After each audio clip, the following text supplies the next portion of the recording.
Here we are with Disturbed, rocking the range, Spencer Bands, Cosmos Gaming, and his amazing mustache. First thing I gotta ask you is, get the basic questions out of the way.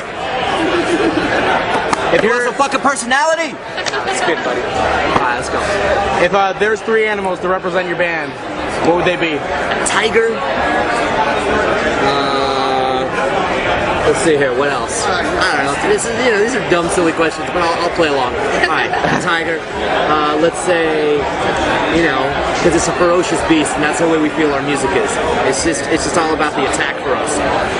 Let me see. What else could we represent? I think, and a lot of people understand this, but I grew up with horses. I think a horse, because the horses are very noble creatures, and I feel at the end of the day, the messages that David is. Am I looking at the camera or you? What do you want here? Anything you want. I'm confused. Okay. I think at the end of the day, the messages that David is saying, they're very well thought out, and so there's a certain nobleness to his lyrics. He takes real responsibility in what he does. So horses to me are very noble creatures. So a tiger, a horse, and then maybe an elephant.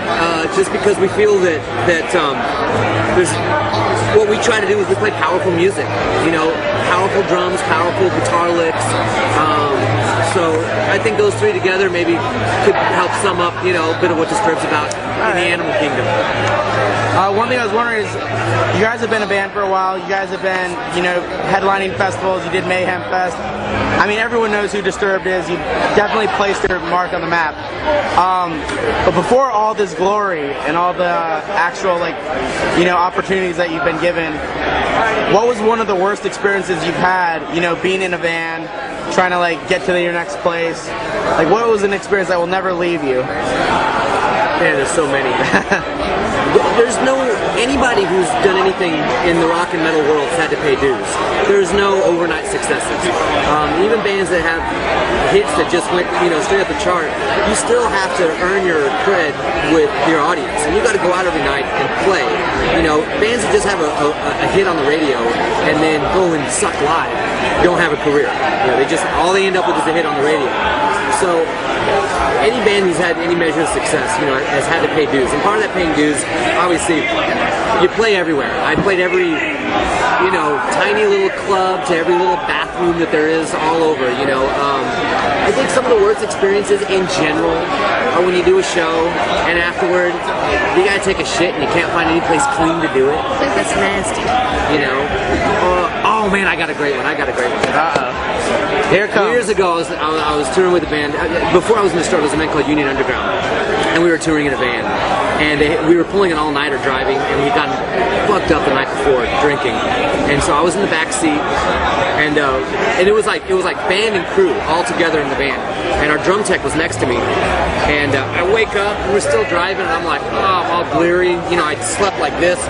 And I reach down, there's like a green tinted bottle of water.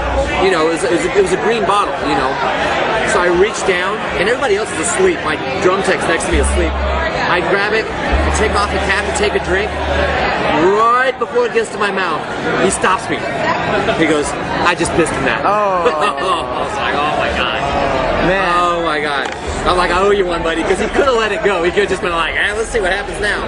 He probably didn't want me to puke all over him, though. So yeah. No, that's good. Things have changed now. Now we got bottles of water where I can see clearly that it's water. I mean, imagine your life. Only clear bottles now.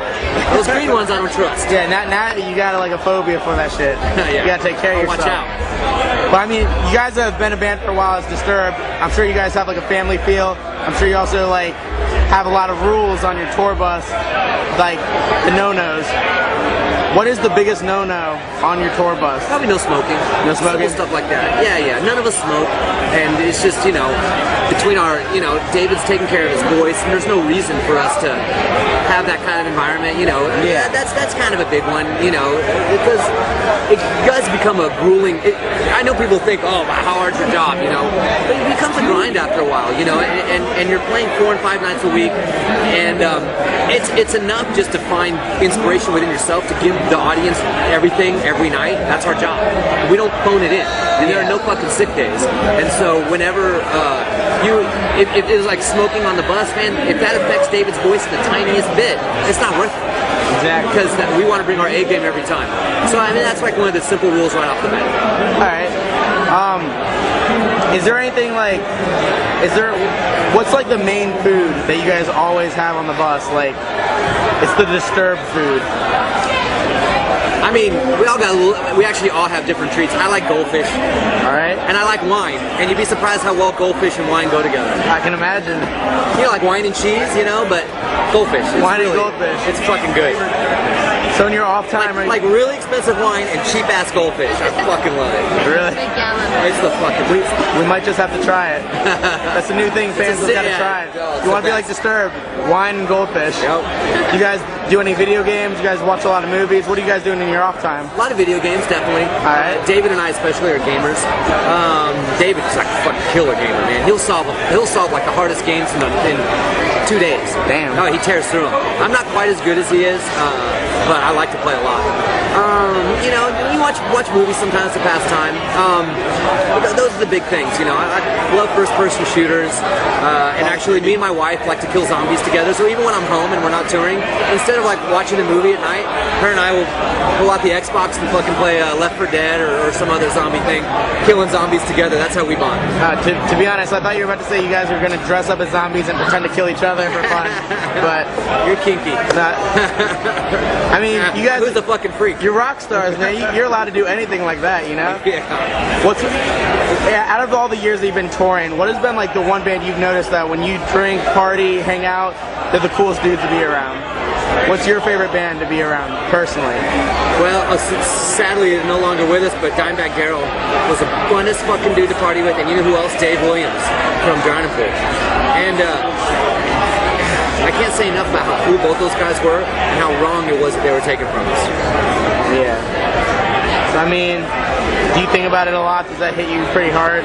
Yeah, when absolutely. You're like having a good time? Yeah, friends of ours and drinking buddies, and they were always made sure that everybody was having a good time around them, and when you hung out with those guys, you felt like a rock star. Yeah. You know what I mean? It wasn't about them.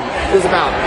That was amazing. I can't say enough about both those guys. Had that same thing about them that they could, and there's no secret why they were best friends too.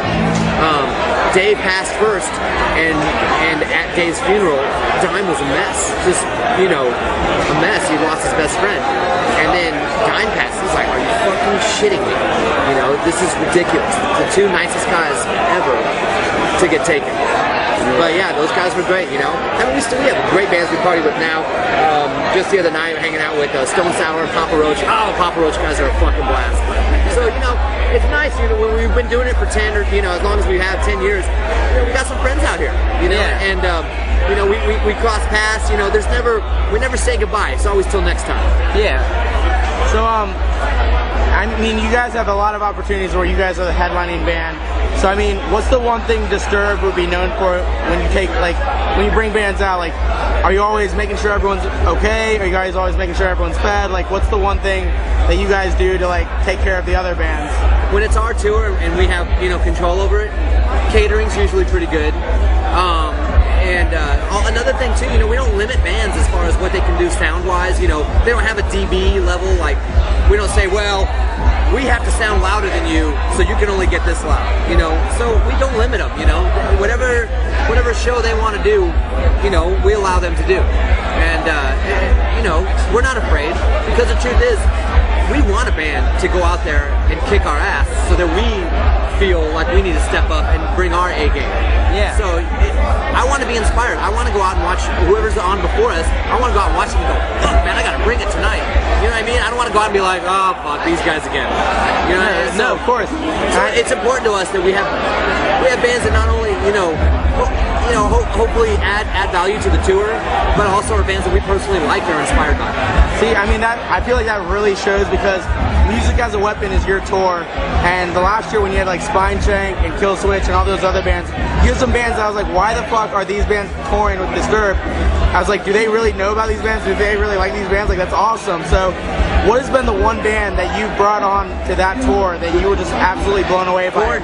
We just did Music as a Weapon with Korn. We co-headlined. Yeah. And to be able to do that with a band like that is just a gift, because they've done it all. You know, they're the, you know, as successful as we've been, they've been more successful. So to be able to do a flip-flop co-headliner every other night, it was a different opener.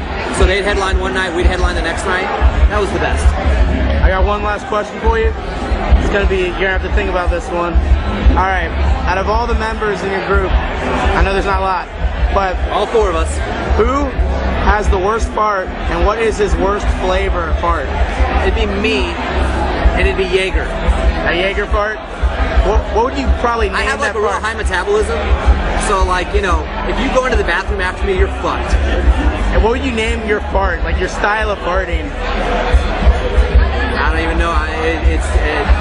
It would be the creeper. Creeper? Yeah. Alright. Well, thank you for your time. It's been awesome with you. That's been Disturbed, an inside look of personality. Right on. Alright, have a good night.